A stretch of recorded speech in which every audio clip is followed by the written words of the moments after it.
ప్రకృతి నేస్తాలైన శ్రీరుద్ర వారి మట్టి గణేశ విగ్రహాలు ఇప్పుడు అన్ని రత్నదీప్ స్టోర్స్ లో లభ్యం. త్వరపడండి. ఈ రోజు మన స్పెషల్ చిట్ చాట్ లో మన స్పెషల్ గెస్ట్ ఎవరో తెలుసా? సీనియర్ యాక్టర్ నాగ మహేష్ గారు. నమస్తే సార్. నమస్తే సార్. ఖైదీ 150 ఫస్ట్ మీరు చిరంజీవి గారి కాలర్ పట్టుకునే సీన్ ఉంటుంది. అంటే అసలు మీకు ఫస్ట్ ఎలా అనిపించింది? భయం వేసిందా?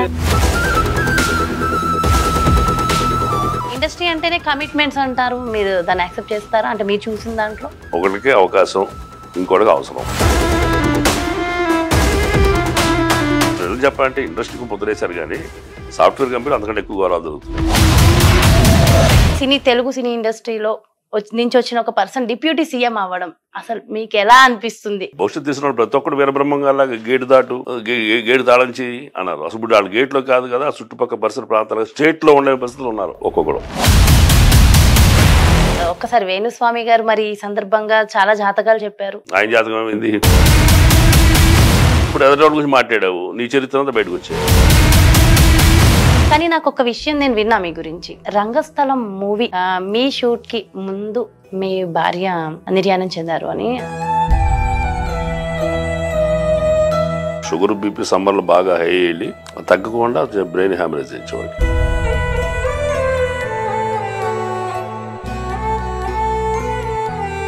రోజు 15 బిడ్డలు 16 టాబ్లెట్స్ ఇట్లాగా ఇంజక్షన్స్ అని తగ్గుతుంది ఏమంటే కోమాకి వెళ్ళిపోయి.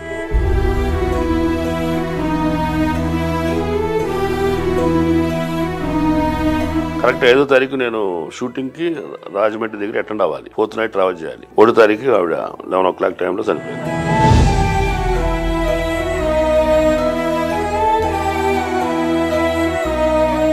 హాయ్, హలో, నమస్తే. నేను మీ జాహ్నవి. ఈ రోజు మన స్పెషల్ చిట్ చాట్ లో మన స్పెషల్ గెస్ట్ ఎవరో తెలుసా? సీనియర్ యాక్టర్ నాగ మహేష్ గారు. నమస్తే సార్. నమస్తే సార్. ఎలా ఉన్నారు? బాగున్నాను. ముందుగా నా క్వశ్చన్ ఏంటంటే సార్, చిరంజీవి గారు, పవన్ కళ్యాణ్ గారు, రామ్ చరణ్ గారు, బాలకృష్ణ గారు, ఇలా చాలా మంది సీనియర్ యాక్టర్ హీరోలతో మీరు యాక్ట్ చేయడం ఫస్ట్ మీ ఫీలింగ్ ఎలా ఉంది సార్? రియల్లీ ఇట్స్ వండర్ అండి. అంత తక్కువ టైంలో చాలా పెద్ద పెద్ద అవకాశాలు, పెద్ద పెద్ద హీరోతో వచ్చేసేవి, వాళ్ళతో ముఖాముఖిగా పాల్గొన్న సన్నివేశాలు, ఇది చాలా అదృష్టం చెప్పాలి సార్. ఖైదీ 150తో మీ సినీ అరంగేట్రం మొదలైందంటారా? అంటే ఇది నా సెకండ్ ఇన్నింగ్స్. అది అంటే మీరు ముందు నుంచే ఉన్నారా? 23 years బ్యాక్ తర్వాత మళ్ళీ యాక్టింగ్ మొదలెట్టా. 23 ఏళ్ళు దూరంగా ఉన్న ఇండస్ట్రీకి. అప్పుడు మెడ్రాస్ లో ఉండేవాడిని. మెడ్రాస్ లో ఉన్నప్పుడు నా ఫస్ట్ పిక్చర్ కోకిలా అండి. కోకిలా నరేష్ శోభన గారిది ఫస్ట్ పిక్చర్. ఆ తర్వాత ప్రెసిడెంట్ గారు పెళ్ళాం, రక్షణ, వారసుడు,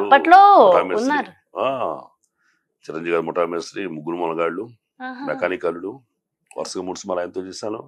వరుస నాగార్జున గారితో 3 సినిమాలు చేశాం. నెక్స్ట్ ధర్మక్షేత్రం బాలయ్య బాబు తోటి, కొండపల్లి రాజా వెంకటేష్ గారు సుమన్ కాంబినేషన్ లో సీన్ చేశాను. అప్పుడు 10 సినిమాలు చేసుకుంటా. నా కుటుంబ పరిస్థితులు కొంచెం నేను నిలబడిన అక్కడ వెనక్కి నాకు వచ్చింది. అలా ఇండస్ట్రీ వదిలిపెట్టిస్తాను. పర్సనల్ అంటే ఫ్యామిలీ అంటే మా సిస్టర్ మ్యారేజ్ చేయాలి, బ్రదర్ కి ఆరోగ్యం బాగాలేదప్పుడు ఆ ఫ్యామిలీని చూడాలి అని ఈ బాధ్యతలే నా అంతటి నేనే. ఇంకా ఇక్కడ నేను ప్రశాంతంగా ఉండలేని పరిస్థితి ఉన్నా. నా వరకు నేను జయించగలను. అప్పటికే వెళ్ళిన చోట అవకాశం వస్తా ఉన్నా. అప్పుడు కూడా దర్శకులు దిగులుస్తున్నారు. బట్ ఫ్యామిలీ రెస్పాన్సిబిలిటీ తీసుకోవాల్సిన పరిస్థితుల్లో నా ప్యాషన్ పక్కన పెట్టి సో అంటే ఇప్పుడు మళ్ళీ ఎంతైనా మనసులో ప్యాషనే కదా. అవును. సో ఒక్కసారి మేనిఫెస్టేషన్ లోపల అయిపోయిన తర్వాత భగవంతుడు అదే అన్ని బాధ్యతలు తీర్చుకున్న తర్వాత ఇప్పుడు నువ్వు వదిలిపెట్టిన చోటకి వెళ్ళారా అని మళ్ళీ స్టార్ట్ అయిపోయింది. మళ్ళీ చిరంజీవి గారి లాంటి దేవుడి ద్వారా మెసేజ్ వచ్చింది నాకు. చిరంజీవి గారు మళ్ళీ అవకాశం ఇచ్చారు. మళ్ళీ గొప్ప అవకాశం, మామూలు అవకాశం కాదు అది. అది ఎక్కడ జరగంది అది అవకాశం. వండర్. చిన్న వేషం అన్నయ్య ఆర్టిస్ట్ గా ట్రై చేస్తానని అడిగితే ఆయన జీవితం ఇచ్చారు నాకు. నిజంగా ఆ పాత్ర నాకు ఇవ్వాల్సిన అవసరం లేదు. ఎందుకంటే నేనెవరో తెలియదు ఆయనకి. ఆర్టిస్ట్ గా వ్యక్తిగా పరిచయం ఉంది. ఆర్టిస్ట్ గా నేను ఎంత సమర్థుడు అనే విషయం ఆయన తెలియదు.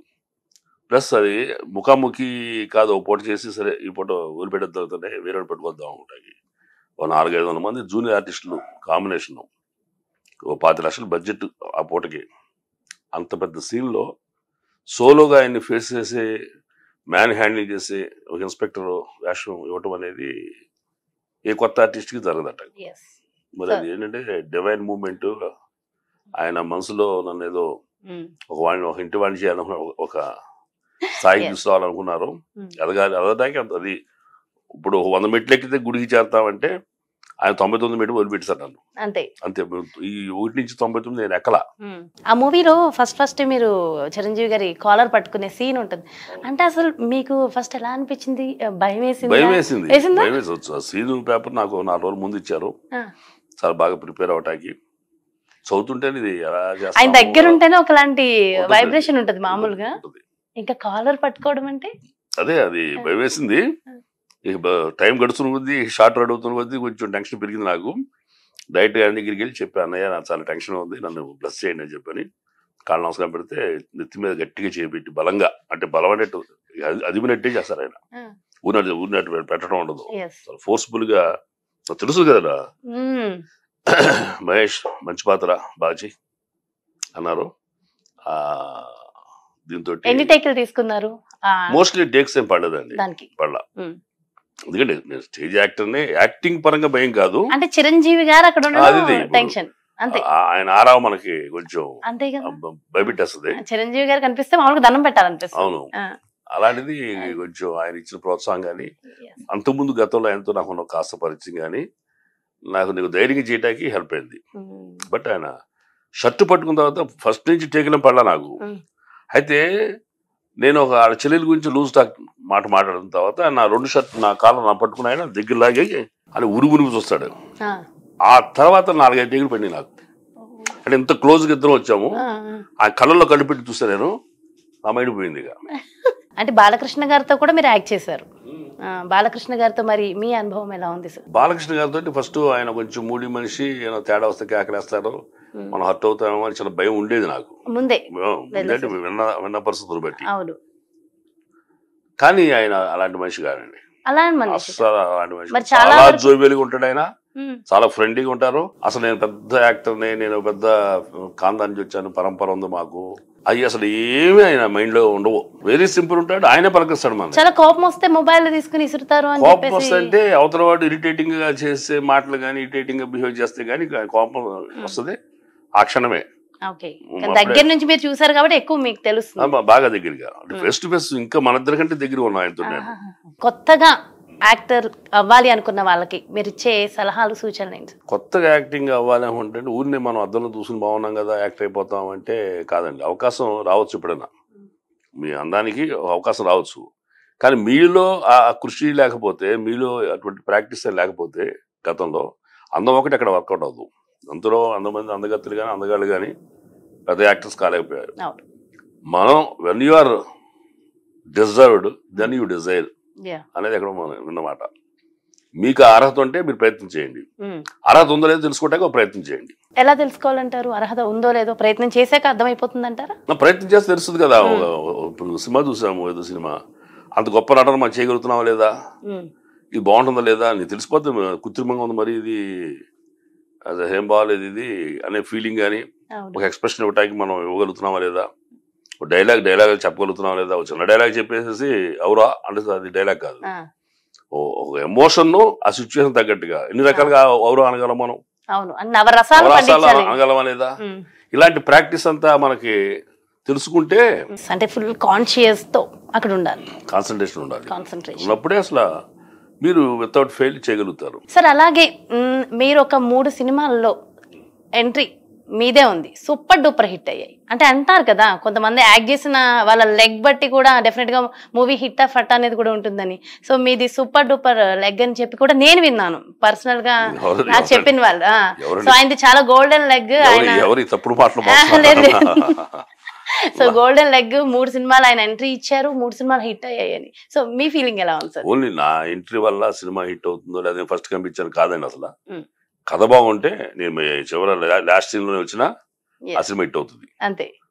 అలా కథ ముఖ్యం. సినిమా చేసిన సినిమాల్లో అన్ని మంచి సినిమాల్లో చేశాను, ఆల్మోస్ట్ ఆల్ వెరైటీ రోల్స్ వచ్చినాయి. మీకు చెప్పి 3 సినిమా కూడా చెప్పగలను. ఉప్పెన కానివ్వండి, వేసమారెడ్డి కానివ్వండి, అఖండ సూపర్ డూపర్ క్లాసిక్ హిట్స్ అవి. అది మన వల్ల కాదు. ఆ. నేను చాలా మంది నాతో కూడా అంతకుముందు గతంలో కూడా చాలా మంది మాట్లాడారు అడిగారు, ఈ అన్నారు topic. కూడా ఆ. గోల్డెన్ లెగ్ అంటే కాదు, నేను ఉండటం వల్ల సినిమా హిట్ అవడం కాదు, హిట్ అయ్యే సినిమాలోనే ఉండటం నా అదృష్టం అన్నారు. అంతే, అంతే. అది ముఖ్యం. Yes. అలాగే మహేష్ బాబు గారితో కూడా మీరు యాక్ట్ చేశారు, మహేష్ బాబు గారితో భరతనే చేశాను, మహర్షి చేశాను. మహర్షి చేశారు. భరతనంలో కాంబినేషన్ ఒక చోట ఉంటాం కానీ ఫేస్ టు ఫేస్ అనేది భరతనే చేసాం. సీన్ లో సినిమా లేదు, అది ఫేస్ టు ఫేస్ నేను మాట్లాడుతుండగా వింటాం. మంచి సీన్ లో 12 మంది పెద్ద ఆర్టిస్ట్ మధ్య అదిరిపోయే సీన్ చేసాము. ఆ అసోసియేట్స్ కూడా వెంటబడి వచ్చి, సార్ 12 మంది ఆర్టిస్టులు ఉన్నారు సార్, ఎవరో ప్రాపర్టీస్ పుట్టుకోలేదు, బిజినెస్ చేయలేదు, మీరే మీ బిజినెస్ చేశారు, ప్రాపర్టీస్ తీసుకున్నారు, మందు గ్లాస్ ఉంటుంది, జీడిపప్పులు అని పెట్టారు, ఈ కండవ ఒకటి ఉంటుంది కాస్ట్ ని రిప్రజెంట్ చేసేది, అది మహేష్ బాబు తోటి నేను ఫేస్ టు ఫేస్ మాట్లాడుతూ, మా కులం దీనికోసమే ఏర్పరిచిన పార్టీ మాది అని ఆ కులం గురించి మాట్లాడుతూ ఇది క్యాజువల్ చేసినట్టు చేశా. అది బ్రహ్మాండం నచ్చింది, రిప్రజెంటేషన్ ఆఫ్ ద క్యాస్ట్. అది మీరు పర్సనల్ లైఫ్ లో క్యాస్ట్ కి ఇంపార్టెన్స్ ఇస్తారా? నేను అసలు క్యాస్ట్ కి ఇవ్వనండి. క్యాస్ట్ అనేది పుట్టాం, బ్లడ్ ప్రతి ఒక్కరిది ఒకటే. నేను మంచి చెడు అనేది దానికి ప్రాధాన్యత తప్ప. అప్పుడు మా సొంత బ్రదర్స్ అనుకుందాం, నన్ను మోసం చేసి ఒక ఎకరం పొలం రాయించుకున్నారు అనుకోండి, నేను ఊరుకుంటానా? క్షమిస్తానా? సేమ్ క్యాస్ట్ మరి. సేమ్ క్యాస్ట్ కాదు, సేమ్ తల్లికి పుట్టినోళ్ళు నాతో పాటు. నేను ఐ కాంట్ స్పేర్ దెమ్ నా. ఎస్. అసలు ఇండస్ట్రీ గురించి ఒకసారి మనం మాట్లాడుకుంటే, అసలు ఇండస్ట్రీ లోపల ఉన్న వాతావరణం ఎలా ఉంటుంది అంటారు? బయట అయితే చెప్పుకోవడం ఒకలా ఉంటుంది, మీకు ఆల్రెడీ తెలుసా టాక్ అంతా. సో లోపల నిజంగా అట్మాస్ఫియర్ ఎలా ఉంటుంది సార్? లోపల అసలు ఎవరు ఒకళ్ళు ఉంచి ఇంకోళ్ళు మాట్లాడరా చేయటంగా ఉండదండి. పర్సనల్ ఇంకా నేను అంత పర్సనల్ గా ఎవరి దగ్గరికి పోలేదు, కానీ ఎప్పుడు కూడా ఇంకోళ్ళు నన్ను అడిగిన వాళ్ళు ఎవరు లేరు. ఇండస్ట్రీ అంటేనే కమిట్మెంట్స్ అంటారు, మీరు దాన్ని యాక్సెప్ట్ చేస్తారా? అంటే మీరు చూసిన దాంట్లో ఇప్పుడు రెండేనండి, ఒకటికి అవకాశం, ఇంకోటికి అవసరం. ఇది ఫోర్స్ఫుల్ గా ఉండదు అక్కడ. కమిట్మెంట్ అని అడిగారు అనుకోండి, ఇష్టానికి విల్లింగ్ అయ్యి ఈఎంఐ ఉంటే దెన్ అతను ఆఫర్ ఇవ్వగలుగుతాడు. ఇండస్ట్రీ అనే కాదు, ఎక్కడైనా నడుస్తుంది. అది ఎక్కడ లేదు అసలు. ఏదో చెప్పాలంటే ఇండస్ట్రీకి ముద్రేశారు, కానీ సాఫ్ట్వేర్ కంపెనీ అంతకంటే ఎక్కువ గౌరవాలు జరుగుతున్నాయి. సో మీరు రామ్ చరణ్ గారితో కూడా యాక్ట్ చేశారు. రంగస్థలం రెండో సినిమానే. మొదటి సినిమా చిరంజీవి గారి కాంబినేషన్, రెండో సినిమా రామ్ చరణ్ గారి సమంత ఫాదర్ క్యారెక్టర్. సో ఎలా అనిపించింది సార్ రామ్ చరణ్ గారితో మీ అనుభూతి ఎలా ఉంది? రామ్ చరణ్ గారు కూడా అసలు ఎక్కడ ఆయన తండ్రి గారి యొక్క దీన్ని ఇటు ఆ పరంపరని లెగసీని సక్సెస్ పరంగా తీసుకొస్తున్నారు. అట్లాగే ఆ క్వాలిటీస్ తోడు కూడా ఆ హ్యూమన్ వాల్యూస్ మెయింటైన్ చేస్తా. నేను రంగస్థలం తర్వాత మొన్న గేమ్ చేంజర్ చేశాను. ఫస్ట్ ఇట్ చూడంగానే చాలా కాలం అయిందండి అన్నారు. సార్ 6 ఏళ్ళు అయిందంట. ఆయన స్టార్టింగ్ కన్నా ఎదుగుతున్నారు. మరి వాడు గ్లోబల్ స్టార్ అయ్యాడు ఆయన. ఎక్కడ అది మీకు పటాటోపం అంటారే, అది ఎక్కడ మీకు సెట్ లో కనిపించదు, ఆయన దగ్గర కనిపిస్తుంది. సో సక్సెస్ అనేది ఆయన ఎత్తున పెట్టుకోవాలా. ఆ ఇండస్ట్రీ ఆయన పొజిషన్ ఆయన ఎప్పుడు గుర్తించి బిహేవ్ చేసే మనస్తత్వం కాదు, ఎంత కష్టమైన చేసే తత్వం. కాబట్టి ఆయన అంత వినయంగా ఉంటారో, విజయాలు కూడా అట్టాగే వరిస్తున్నాయని. గేమ్ చేంజర్ లో మీ పాత్ర ఏంటో తెలుసుకోవచ్చు అంటారా? పాత్ర వరకు చెప్తాను, ఎస్పీ రోల్ నాది. ఎస్పీ రోల్ అంతే. అంటే నెగిటివ్ సపోర్ట్ అనేది ఎన్ని 200 రూపాయలు టికెట్ పెట్టుకుని సినిమా చూసి చెప్పండి నాకు. అంతేనా? సో ఖచ్చితంగా సినిమా చూస్తాం సార్, ఎందుకు చూడాలి, డెఫినెట్ గా అందరూ చూస్తారు, రెడీగా ఉన్నారు ఎప్పుడు మూవీ రిలీజ్ అవుద్దా అని. సో ఇప్పుడైనా చెప్తున్నారు దిల్రాజు గారు డిసెంబర్ మళ్ళీ ఇప్పుడు క్రిస్మస్ అంటున్నారు, ఆ మూవీ కోసం ఈగర్ గా వెయిట్ చేస్తున్నారు అందరూ. మంచి సక్సెస్ అవుతుంది, చాలా బాగా ఖర్చు పెట్టి చేస్తున్నారు, చాలా మంచి ఎమోషనల్ సీన్స్ ఉన్నాయి. సో జనాలు వెయిట్ చేస్తున్నది కూడా చాలా బాగా వెయిట్ చేస్తున్నారు. అలాగే మరి రీసెంట్ గా మళ్ళీ పవన్ కళ్యాణ్ గారి బర్త్డే సందర్భంగా గబ్బర్ సింగ్ రిలీజ్ అయింది కదా. సో ఎలా అనిపించింది మీకు ఫీల్? థియేటర్ ముందు నుంచి వెళ్తుంటే, కారులో వెళ్తుంటే వాళ్ళు ఈలలో గోలలో మళ్ళీ సైలెన్స్ అరుపులు అసలు మామూలుగా లేదు, మళ్ళీ బీభత్సంగా. సో అప్పుడు రిలీజ్ అయిన దానికన్నా డబుల్ ఎనర్జీ, ఎక్కువ ఇంపాక్ట్ గా ఉంది. సో ఎమోషన్ అది. సో అలాగే అదృష్టం అండి ఒక ఆర్టిస్ట్ కి అలాగే జనాల్లో ప్రేమించడం అనేది. కానీ ఇక్కడ ఒక క్వశ్చన్ సార్, ఎంతమంది యాక్టర్స్ ఉన్నారు, నిజంగా ఎన్నిసార్లు అడిగినా ఎంత మాట్లాడినది ఈ విషయం మాట్లాడాలనిపిస్తుంది. అందరూ ఈవెన్ ఆ యాక్టర్ సినిమా హీరోలని అడిగినా సరే మీకు ఇష్టమైన హీరో ఎవరని చెప్పేది అంటే పవన్ కళ్యాణ్ గారు. ఎందుకు సార్ పవన్ కళ్యాణ్ గారికి అంత క్రేజ్ రావడానికి రీజన్ ఏంటి? యాజ్ ఎ హ్యూమన్ బీయింగ్ చాలా గ్రేట్ అండ్ బియాండ్ అదర్స్. చాలా ఎక్కువ దూరం ఎక్కువ ఎత్తులో ఉన్నారు. అంటే ₹1 కోటి ఉంటే ₹1 కోటి అలా తీసుకొచ్చి ఇచ్చేస్తారు. ఆయన యోగి, యోగి తామరాకు మీద నీటి బొట్టు అంటారే, ఆయన తామరాకులు అంటాడు. ఈ నీటి బొట్టు అనేది సక్సెస్ అయితే అది అది అంటదు, అంటించుకోద్దు, తామరాకు అంటించుకోద్దు బొట్టుని. ఎలాంటి ఘనతలు కూడా ఆయన నాదే అని తీసుకునే తత్వం కాదు. సో ఆ క్వాలిటీ ఇతరులను ఆకర్షించేవి. పవన్ కళ్యాణ్ గారు ఆయన సినీ ఇండస్ట్రీలో దాదాపు 10 సంవత్సరాలు ఫెయిల్యూర్స్ చూశారు, తర్వాత సక్సెస్. అదే 10 సంవత్సరాలు మళ్ళీ పొలిటికల్ గా కూడా ఫెయిల్యూర్స్ చూశారు, తర్వాత సక్సెస్, గ్రాండ్ సక్సెస్. ఇప్పుడు సక్సెస్ కాదు, ఆ సక్సెస్ ని ఎవరు కూడా మళ్ళీ ఛేదించలేరు. ఛేదించలేరు. బాహుబలి రికార్డ్స్ ఇంకొక ఆర్ఆర్ చేసి బ్రేక్ చేయొచ్చు, కానీ పవన్ కళ్యాణ్ సాధించిన 100% స్ట్రైక్ రేట్ అనేది it's highly impossible. No one can beat it. Janasena 21 స్థానాల్లో నిలబడితే 21 స్థానాలు గెలవడం అనేది సూపర్ డూపర్ సక్సెస్. అయితే ఆయన డిప్యూటీ సీఎం గా సైన్ చేసి 100 రోజులు అవుతున్న సందర్భంగా ఆయన గురించి, అంటే తెలుగు సినీ ఇండస్ట్రీలో నుంచి వచ్చిన ఒక పర్సన్ డిప్యూటీ సీఎం అవ్వడం అసలు మీకు ఎలా అనిపిస్తుంది? ఆ position deputy CM Pawan Kalyan garu అంటే చాలా ఆనందంతో కూడిన ఇది వస్తుంది.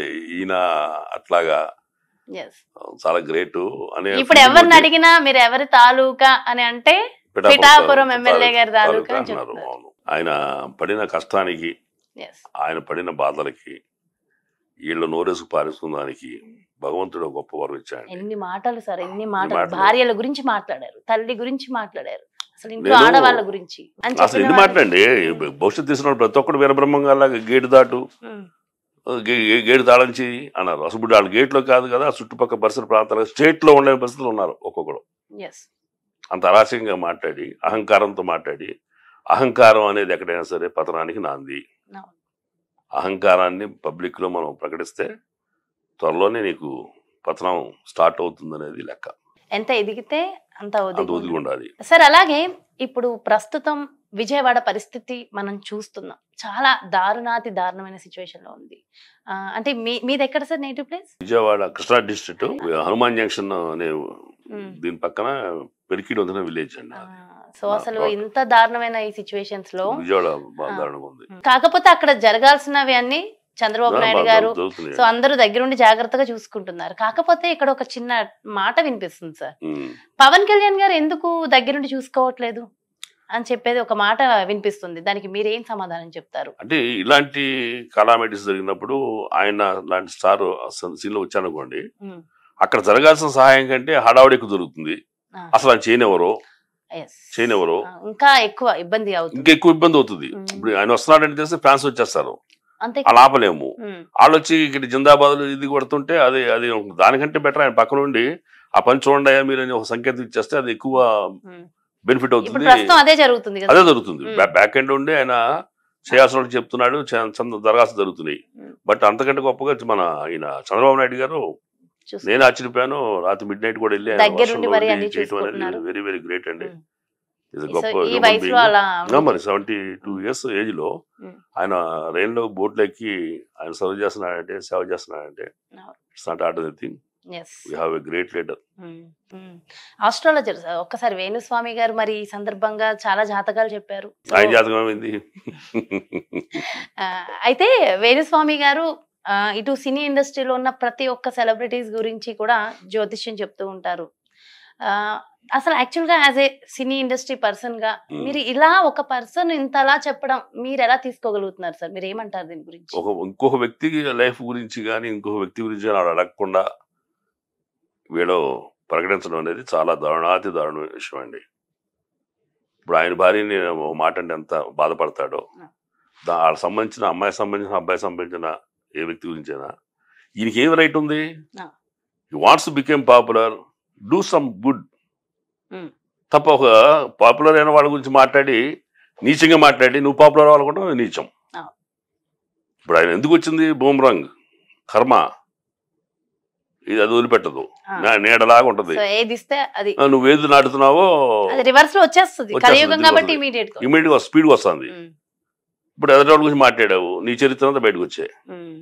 వాళ్ళ చేతి పక్కన పెట్టు. There are so many reasons to get in to the attachment, detachment కూడా కారణాలు కావచ్చు. బట్ నువ్వెవడు అసలు? నన్ను అడిగారా? ఎవరన్నా చెప్పారా? వాళ్ళు విడిపోతారు, వీడిపోతారు, వీడికి ఎందుకంటే పని?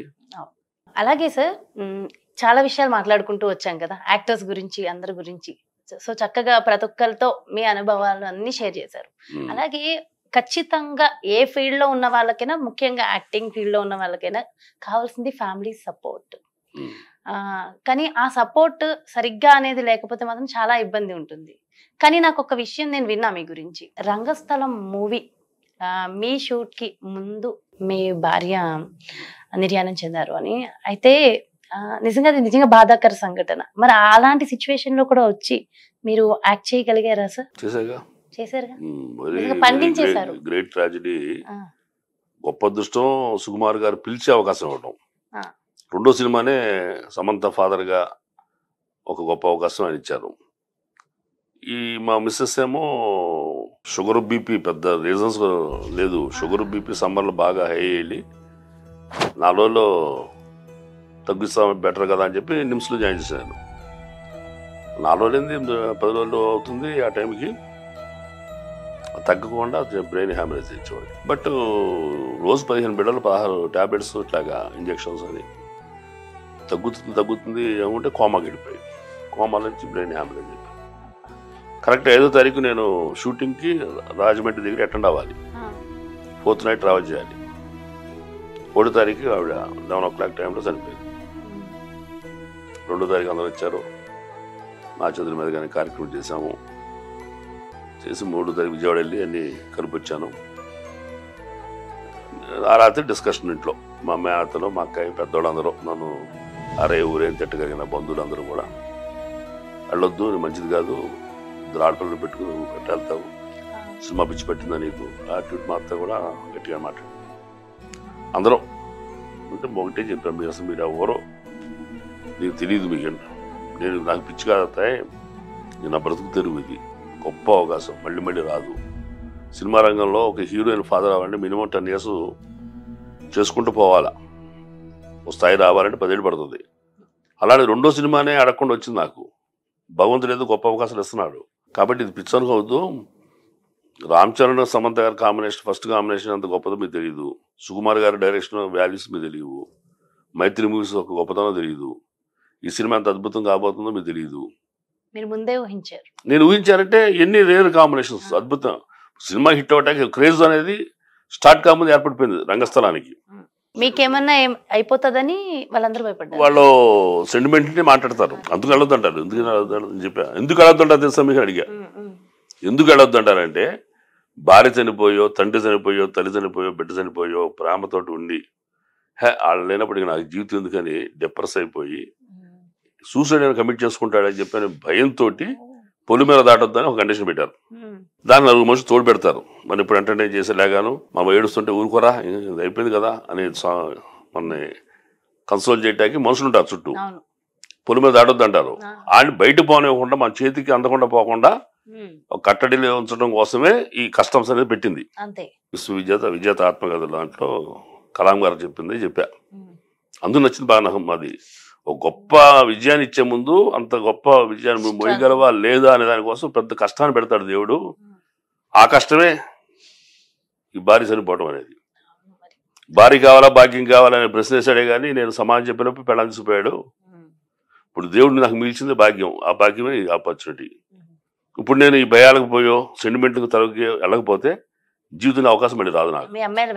అని వింటున్నారు. చెరో పక్క వచ్చి 2 సార్లు చెప్పండి అంటే చెరో పక్క వచ్చి ఇట్లా నా మీద వారిపోయి ఇల్లు డాడీ అని ఏడ్చేశారు. అది నిజంగా జీవితంలో ఒక భార్య చనిపోయిన దానికంటే, నేను ఎంతో ప్రేమించి మా అమ్మ చనిపోయిన దానికంటే, నా బిడ్డలు ఆ రోజు నాకు సపోర్ట్ చేయడం అనేది అది మర్చిపోలేని సంఘటన.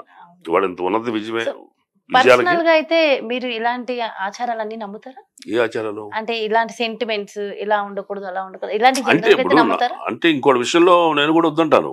ఈడు మాట ఉంది, అనుభవంతో వాళ్ళు చెప్పలేకపోవచ్చు కానీ, లేదా వాళ్ళ జీవితం అనుభవం లేకపోతే ప్రాక్టికల్ గా మనం ఆలోచించాలి. నేను వాళ్ళని అప్పుడు నాకు ఎక్కడ చదవలేదు. నేను ఒక ఫోర్స్ లాగా వస్తున్న ఈ వాగ్దాటిని మా అక్కయ్య, సొంత అక్కయ్య, సొంత మేనత్త, నన్ను ఎంతో ప్రేమించే మేనత్త, ఇష్టపడే మనిషి, ఇట్లా మా పిన్ని గారు, ఇలాంటి వాళ్ళందరూ చెప్తుంటే వాళ్ళ ఉధృతిని ఆపడం కోసమే నేను ఇమీడియట్గా నేను చిన్నపాటి రైటర్ని. స్వాతిలో 17 కథలు రాశా. ఆ అనుభవంతో వీళ్ళు ఎట్లా ఆపాలి, సెంటిమెంట్ ఎట్లా బ్రేక్ చేయాలని ఆలోచిస్తూనే మాట్లాడుతున్న వాళ్ళతోటి. ఎందుకంటే ఇది భగవంతుడు ఇచ్చిన అవకాశం కదా. అవకాశం, దీన్ని వదిలిపెట్టుకోలేను, వాళ్ళ ఉద్ధృతి నేను ఆపాలి అనేసరికి ఎప్పుడైతే నేను అసలు ఎందుకు వెళ్ళొద్దంటారు తెలుసా మీకు అని ఎదురొచ్చేసరికి వాళ్ళందరూ ఆశ్చర్యపోయారు. ఇప్పుడు వాళ్ళందరి ఫీలింగ్స్ ఎలా ఉన్నాయి? అందరూ వెరీ హ్యాపీ కదా. అంతే కదా, ఇప్పుడు మా ఇంట్లో మనిషి ఇంత పెద్ద యాక్టర్ అయ్యారు అంటే ఎవరైనా ప్రౌడ్ గా వెరీ హ్యాపీ, అంటే బాగా ఇష్టం కూడా వాళ్ళకి. అట్లాగూ ఈ సెంటిమెంట్స్ అని ఏం నమ్ముతానంటే, ఈ సెంటిమెంట్స్ వెనకాల బలమైన రీజన్ ఏదో ఉంటుంది. అది ఊరిని ఇది కాదు. ఎందుకంటే డిప్రెస్డ్ మైండ్ ఉన్నవాడు ఖచ్చితంగా లైఫ్ వేస్ట్ అనుకుంటాడు. పోరాటం బాధ్యత ఉన్నవాడు అసలు 80% వేయడు, క్వశ్చన్ లేదు. నేను ఎంతో ప్యాషన్తో ఉద్యోగం మానేసి ఆ రోజులో 2,000 రూపాయలు సంపాదించాడు. ఇప్పుడు 90లో 2 లక్షలు సమానమే ఆ పేమెంట్లు. అలాంటి పరిస్థితుల్లో ఉద్యోగం మానేసి మెడ్రాస్ వెళ్ళిన వాడిని ఎవరు వద్దనని చెప్పి అనుకొచ్చా నేను. కేవలం మా ఫ్యామిలీ, మా అన్నయ్య లైఫ్ అనారోగ్యం పాలయ్యాడైనా ఆ కుటుంబం చూడాలి, చెల్లి దగ్గర మ్యారేజ్ చేయాలి, చేశానప్పటికే అప్పులు ఉన్నాయి, అప్పులు తీర్చాలి, ఇవన్నీ నెత్తిన పెట్టుకుని నేను ఎట్లాగో అక్కడ అవుతాను. ఈ అందరూ అన్నయ్య ఈ నెల మెయింటైన్ అయిందా లేదా, ఆయనకి ఎవరైనా చూసారా లేదా, ప్రతిరోజు ఆలోచన వస్తుంది కదా. కాదు ఇప్పుడు ఇమ్మీడియట్గా సినిమా తర్వాత ఇప్పుడు సూపర్ స్టార్ కాలేను, ఇక్కడ డబ్బు సంపాదించి పంపించలేను, ముందు ఆడ బతకాలి, నేనేం చేయాలి, మళ్ళీ ఉద్యోగం చేద్దామంటే మళ్ళీ 2,000 జీతం వస్తాం, ఎనీ లిమిటెడ్ కంపెనీ పైగా. బట్ 2,000తో అందరూ బతకలేము. షార్ట్ టైంలో సంపాదించడం ఎలా అని రియల్ ఎస్టేట్ మార్కెటింగ్ చేశాను అప్పట్లో. ప్లాట్ అమ్మితే 3,000 4,000 కమిషన్ అంటే 100 ప్లాట్లు అమ్మాలి, అప్పులను తీర్చాలని 100 ప్లాట్ టార్గెట్ చేసేసా. చాలా సునాయాసంగా చేశారు అది. అంటే ఆ కెపాసిటీ ఉంది. నేను సేల్స్ రిప్రజెంటేటివ్ గానీ కెరీర్ మొదలెట్టినండి. ప్లస్ హైదరాబాద్ అంటే ఎంతో మోజు, రామోజీ ఫిల్మ్ సిటీ ఒక అద్భుతం అని చెప్పుకోవడం రోజుల్లో అంత పెద్ద చెట్టును చూసి కాయలమంటే పెద్ద తేలిక నాకు. ఈ ఎఫర్మేషన్స్ ఇవన్నీ నమ్ముతారా అండి మీరు? ఎఫర్మేషన్స్, మేనిఫెస్టేషన్ అంటే ఇది అనుకుని మేనిఫెస్టేషన్ నేను నమ్ముతాను. అలాంటి సెంటిమెంట్స్ ఉన్నాయి. అది అప్పట్లో మీరు అనుకున్నారు కాబట్టి ఇప్పుడు ఇది అయి ఉంటారన్న. నేను నమ్మేది ఏంటంటే దేవుడు చూస్తున్నాడని అనుకుంటాను నేను. భగవంతుడు నేను ఇండస్ట్రీ వెనక్కి రావడం అనేది ఏ ఒక్కడి నిర్ణయం కాదు, నా ఒక్కడి నిర్ణయం అది. అప్పట్లో నా పర్సనల్ గా నా కుటుంబం, నాకు అది భార్య పిల్లలు లేరు, పెళ్లి కాదు అప్పటికి. నా కోసమే కాదు, నేను అక్కడ బతికేసేవాడిని నా వచ్చే సంపాదనతో. బతకగల సొమ్ము ఉంది బ్యాంకులో, నేను ఉద్యోగం చేసిన దాని తాలూకు మూట. కానీ నా ఒక్కడి కోసం నేను వెనక్కి రాలా, నా కుటుంబం కోసం వచ్చా. అప్పుడు బాధ్యత, అది బాధ్యత. దేవుడు ఎక్కడ వదిలిపెట్టాడు నన్ను, మళ్ళీ వాడు బతకడానికి అదే మార్గం చూపించాడు నాకు ఆయన. నేను అడిగిందంతా చిరంజీవి గారు నిజంగా చెబుతున్నా, ప్రాక్టికల్ ఓపెన్ గా చెబుతున్నా, స్వేరింగ్ మై చిల్డ్రన్, అన్నయ్య మీ పక్కన నిలబడి ఒక షార్ట్ చాలు, ఒక ఫ్రేమ్ లో కట్టించుకుంటాను అన్న. మీ జీవితానికే దేవుడు అయిపోయాడు అన్న. అనామకుడికి అంత గొప్ప అదృష్టం రాదు రాదు రాదు. అదైపోతే నెక్స్ట్ అది ఇప్పుడు జూలైలో చేసాం, నెక్స్ట్ ఇయర్ జాన్వరి రిలీజ్ అయింది. 2016లో చేసాం, 2017 రిలీజ్ అయింది. సినిమా చూసిన రోజునే సుకుమార్ గారు ఇది ఎవడరా భలే చేశాడు అసలు, ఆడు చాలా కాన్ఫిడెంట్ చేశాడు చిరంజీవి గారి ముందు. ఆ ఇన్స్పెక్టర్ ఎవరు పట్టుకోండి, మనం కూడా రంగస్థలంలో వాడదాం. నేను గొప్ప అని చెప్పలే కానీ ఆయన గొప్పతనం చెప్తున్నా. సుకుమార్ గారు లేచి నిలబడ్డారండి, ఎంత మర్యాద. అసలు నేను ఆశ్చర్యపోయా, నన్ను చూసి ఆయన లేకటం ఏంటి. ఒక సినిమా 2 నిమిషాల వేషం, అది ఆ మనుషులు గదులకు ఎంటర్ అవ్వగా నేను కూర్చుని లేచాడు ఆయన, రండి కూర్చోండి అన్నారు. కూర్చున్న తర్వాత ఎక్కడ సార్ మీది, ఏ ఊరు అంటే డీటెయిల్స్ మాట్లాడే. అట్లాగే 1/2 గంటలో మొత్తం నా ఇష్టం అంతా తెలిసిపోయింది ఆయనకి. ఆ ప్రయత్నంలోనే నేను రైటర్నని రాస్తానని చేస్తానని స్వాతికి రాశానంటే ఆశ్చర్యపోయాడు ఆయన. స్వాతిగా ఎన్ని గారు రాశారు అన్నాడు. మోర్ దాన్ 17 స్టోరీస్ అండి అన్న. నేను రాసిన ఇంకొక నాటిక ఇందాక చెప్పాను, దేవుడు చూస్తున్నాడని, ఆ టైటిల్తో నాటిక రాస్తే రఘుబాబు పరిషత్తులో పరుచూరి వెంకటేశ్వరరావు నాకు సెకండ్ బెస్ట్ రైటర్ అవార్డు ఇచ్చారు. నా నాటిక మా గురుగారు ప్రదర్శన చేశారు, అది నాకు మంచి పేరు తెచ్చిపెట్టింది. రైటర్గా నో డౌట్ గుడ్ రైటర్, బాగా రాస్తాను, నమ్మకం బాగా ఉంది. నా ఫ్రెండ్స్ చాలా మంది కూడా నన్ను యాక్టర్గా కంటే రైటర్గా ఎక్కువ గౌరవిస్తారు. తెలుసు కాబట్టి నా మాటలు ఎప్పుడు వాళ్ళకి కొత్తగా ఉంటాయి కాబట్టి వాళ్ళకి ఇది ఓకే అండి. మీ సినిమాలకు మీరే డబ్బింగ్ చెప్పుకుంటారు? డబ్బింగ్ నేనే, మీదే. సో మీకు చాలా మంచి బేస్ వాయిస్ ఉంది. అవును, అది తల్లిదండ్రులు ఇచ్చిన వరం. అట్లా సుకుమార్ గారు ఇవన్నీ ఇంటరాక్ట్ అయిన తర్వాత నా గురించి కొన్ని క్వాలిటీస్ అని తెలుసుకున్న తర్వాత వీడు చిన్న మనిషి కాదు, కొంచెం మంచి వేషం ఇద్దామని చెప్పి ఆయన మనసు మారింది. ఎన్ని జరిగింది చూడండి. అసలు ప్రయత్నమే చేయాలి, ఇంకో సినిమా ప్రయత్నం చేయాల, పిలుపు వచ్చింది సుకుమార్ గారి దగ్గర నుంచి. ఇది మరి ఏమనుకోవాలి నేను ఈ మూమెంట్స్ని? అంతే కదా, మనం ప్రయత్నం చేయకుండా ఎదురు వస్తున్నాయంటే అదృష్టాలు అది భగవంతుడి నిర్ణయం. అంటే నాకు అర్థం లేదు. ఎప్పుడైతే సుకుమార్ గారు, నిజంగా చెప్తున్నా, సుకుమార్ గారు ఆఫీస్కి పిలిచి ఆ అవకాశం ఇవ్వటం అనేది నాకు డిసైడ్ అయిపోయాను. భగవంతుడు నా డెస్టినీ యాక్టర్ గానే ముగిస్తున్నాడు. My destiny is film industry. I'm going to be a good actor in Telugu. వచ్చేసింది, ఇంకా నాకు దారి కనిపించేసింది. అర్థమైపోయింది. చిరంజీవి గారు ఆ బాట వేయటమే ఒక హై స్పీడ్ కార్ ని రోడ్డు మీద పెట్టేశారు. ఆయన ఇంగ్లీష్ లో అంతా ఎవ్రీథింగ్ ఫ్యూల్ ట్యాంక్ అంతా రెడీ చేశారు. నెక్స్ట్ తోడొస్తాన మనిషి సుకుమార్ గారు అయ్యారు. ఇంకా నాకు భయం ఉందండి ఇండస్ట్రీలో. భయం కాకపోయినా అసలు ఫోర్స్ఫుల్ మూమెంట్ వస్తుంది. నేను పడిన కష్టానికో నా యొక్క అభిష్టానికో భగవంతుడు ఇప్పుడు నెరవేరుస్తున్నాడు. ఇప్పుడు నాగమహేష్ గారు అని చెప్పి గూగుల్లో కొట్టినా గూగుల్ కూడా మీ ఇన్ఫర్మేషన్ ఇచ్చేస్తుంది. సో అది అంటే ఇప్పుడు ఒక మీ తొలి ప్రయత్నం, మీరు జర్నలిస్ట్ అవ్వాలనుకుంటే తొలి ప్రయత్నంలోనే ఒక సుమన్ టీవీ లాంటిదో ఇంకొక గొప్ప టీవీ లాంటి పిలిపొచ్చి అవకాశం ఇస్తానంటే మీకు ఏమనిపిస్తుంది? ఇందుట్లో మనం అనుకున్న కోరిక నెరవేరడం ఒకటి, అసలు ఊహించని కంపెనీలోంచి మనకు అవకాశం రావడం ఒకటి అనిపిస్తుంది కదా. అట్లా నాకు 2 అవకాశాలు గొప్ప. అక్కడ మొదలైంది. అక్కడి నుంచి నేను చాలా కాన్ఫిడెంట్ గా ఉన్నాను. నేను స్థిరపడతాను ఇండస్ట్రీలో. భగవంతుడు నన్ను వదిలిపెడతా, చాలా ఫోర్స్ఫుల్ నెట్టుతున్నాడు ఆయన. డెఫినెట్ గా మీరు ఏవైతే అనుకున్నారో ఇంకా ఉన్నత శిఖరాలని మీరు అధిరోహించాలని మనస్ఫూర్తిగా కోరుకుంటున్నాం సార్. అంటే చాలా చాలా గుడ్ ఇన్ఫర్మేషన్ ఇచ్చారు. కానీ మీతో మాట్లాడుతుంటే ఇంకా చాలా విషయాలు మాట్లాడాలని ఉంది. కాకపోతే ఇక్కడ మనం ఏం చేద్దామంటే ఎపిసోడ్ 2 కూడా చేద్దాము. కొంతమంది దగ్గర నుంచి క్వశ్చన్స్ కూడా తీసుకుందాం సార్. నా దగ్గర కూడా చాలా క్వశ్చన్స్ ఉన్నాయి. కాకపోతే మీ ఫ్యాన్స్ ఉంటారు కదా, మీ ఫ్యాన్స్ అడిగేటటువంటి క్వశ్చన్స్ ని కూడా తీసుకుని నాకు మీరు మళ్ళీ ఇంటర్వ్యూ ఇవ్వాలి. నేను ఆన్ స్క్రీన్ అడిగేస్తున్నాను మిమ్మల్ని. అయితే ఎస్, ఇది ఎపిసోడ్ 1 వేసుకుందాం, అది 2. మరి మీకు నిజంగా ఇంకేమైనా క్వశ్చన్స్ అడగాలని అనిపిస్తే డెఫినెట్ గా కమెంట్స్ రూపంలో తెలియజేయండి. And very good information sir. Thank you so much. Thank you very much madam. చూసారు కదండి, ఇది ఇంట్రెస్టింగ్ టాపిక్. చాలా ఇంట్రెస్టింగ్ గా ఉంది కదా, బాగా వెళ్ళింది కదా. నాకైతే అబ్బా సూపర్ అనిపించింది. మంచి ఇన్ఫర్మేషన్, ఒక్కొక్క విషయం వింటుంటే అబ్బా సూపర్ ఇన్ఫర్మేషన్ కదా అనిపించింది. సో ఇండస్ట్రీకి సంబంధించి, ఇండస్ట్రీలో ఉన్నటువంటి యాక్టర్స్ కి సంబంధించి, సో అందులో అవకాశాల గురించి, సో టోటల్ ఇన్ఫర్మేషన్ సూపర్ గా ఉంది. సో మరో బ్యూటిఫుల్ కాన్సెప్ట్ తో మళ్ళీ మీ ముందుకు చేస్తాను. మరి ఇది నాగ మహేష్ గారితో ఈ రోజు మన చిట్ చాట్. నమస్తే. సుమన్ టీవీలో మీ పర్సనల్ అండ్ బిజినెస్ ప్రమోషన్స్ కోసం కింది నెంబర్కి కాంటాక్ట్ చేయండి.